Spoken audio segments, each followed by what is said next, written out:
আসসালামু আলাইকুম, সবাইকে ওয়েলকাম করছি আরও একটি নতুন ভিডিও দেখার জন্য।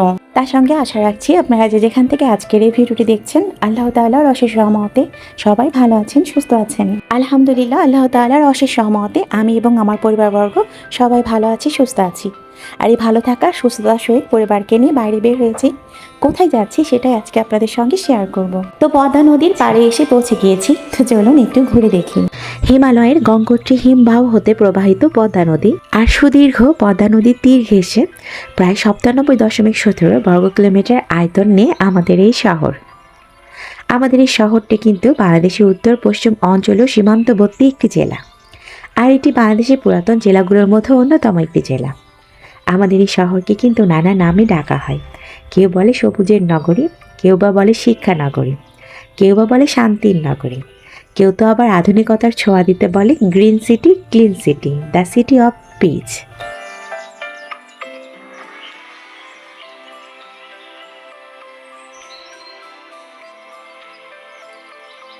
আমরা প্রত্যেকেই যে কোনো ধরনের সিচুয়েশনে কিন্তু এই পদ্মা নদীকে খুব বেশি কাছ থেকে অনুভব করতে পারি।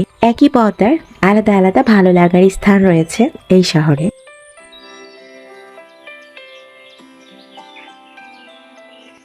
নগরীর বুলনপুর হতে বড়কুঠি ও পঞ্চবটি হয়ে সাতবাড়িয়া দীর্ঘ প্রায় 12 কিলোমিটার এলাকা জুড়ে পদ্মার পাড় ঘেঁষে গড়ে উঠেছে রাস্তা। আর এই শহরের প্রতিটা রাস্তা তার আলাদা আলাদা সৌন্দর্য কিন্তু সাজানো।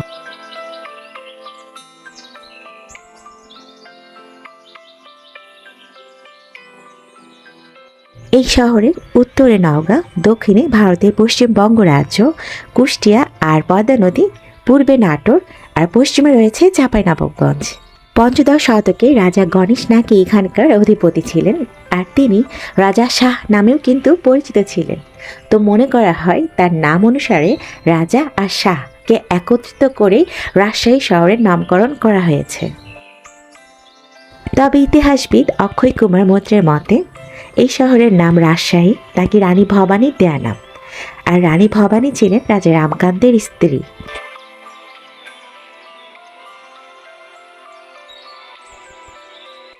আপনারা হয়তো বা জেনে থাকবেন সর্ববৃহৎ জলাভূমি চলন বিল কিন্তু এই জেলাতেই অবস্থিত। তবে তৎকালীন এই জেলাটি ছিল পূর্ববঙ্গ ও আসাম জেলার অন্তর্ভুক্ত একটি প্রশাসনিক কেন্দ্র। তবে 1772 সালে এই শহরকে কেন্দ্র করেই জেলা গঠন করা হয়, আর 1991 সালে এই শহরটি কিন্তু সিটি কর্পোরেশনের আওতায় রূপান্তরিত করা হয়।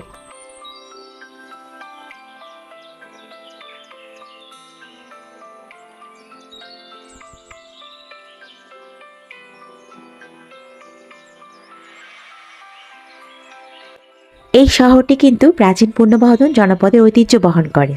পঞ্চদশ শতকে দিনাজপুরে মৌর্য, পাল, মুঘল, সেন বংশের রাজারা নাকি এই অঞ্চলে শাসন প্রতিষ্ঠা করেন।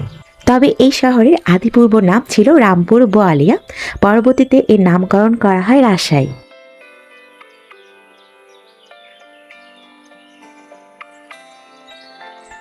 যদিও বা এই শহরে কোনো রাজা নেই, কোনো রানী নেই, কোনো হাতি নেই, কোনো ঘোড়া নেই, আছে শুধুই আম। তো আপনাদের সবাইকে ওয়েলকাম করছি আমি রাজ্য রাজশাহীতে।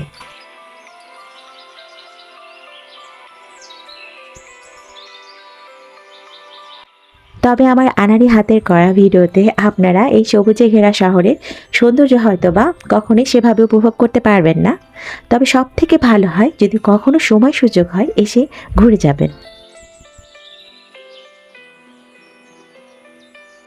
যদিও বা প্রবাহমান পদ্মা তার প্রকৃতি রূপে নেই, তারপরও এই তীর ঘেঁষে গড়ে ওঠা রাস্তার এই যে সবুজে ঘেরা নগরী, সব কিছুই কিন্তু খুব বেশি কাছে টানে।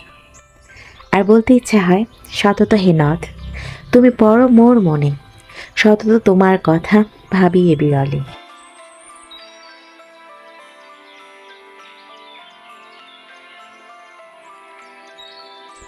পদ্মা পাড়ের সৌন্দর্য অবলীলার মাঝে আমি কিন্তু বিমোহিত। এর আগে আমি আরও বেশি হারিয়ে না যাই, তার পূর্বে আপনাদের কাছে ছোট্ট সেই রিকোয়েস্টটা আবারও করে নেব।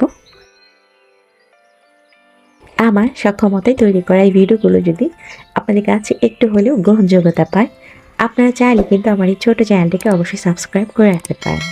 পাশে থাকা বেল আইকনের অল অপশনটিকে অবশ্যই ক্লিক করে রাখবেন, এটা আমি ভিডিও পাবলিশ করা মাত্রই আপনারা আপনাদের ফোনে নোটিফিকেশন পেয়ে যাবেন, আর আপনাদের ভালো লাগা প্রয়োজন অনুসারে ভিডিওগুলোকে দেখে নিতে পারবেন।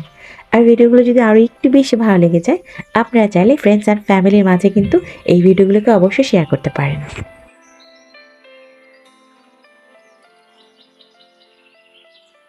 আমরা অনেকটা সময় ধরেই কিন্তু ঘোরাঘুরি করছি, আর এখন প্রায় সন্ধ্যা হওয়ার পথে, তো বাসায় ফিরতে হবে।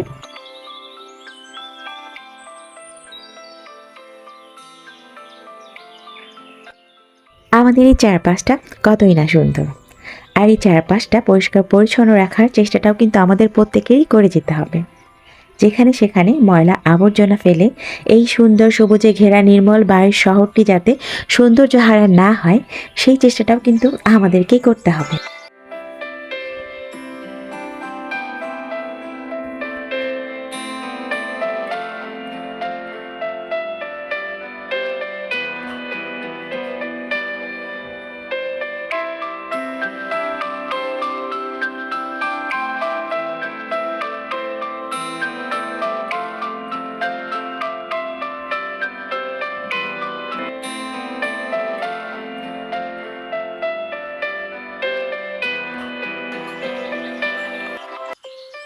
তো আজকের মতো ভিডিওটিকে এখানেই শেষ করব। আপনাদের সবার সুস্বাস্থ্য কামনায়। আল্লাহ হাফেজ। আসসালামু আলাইকুম।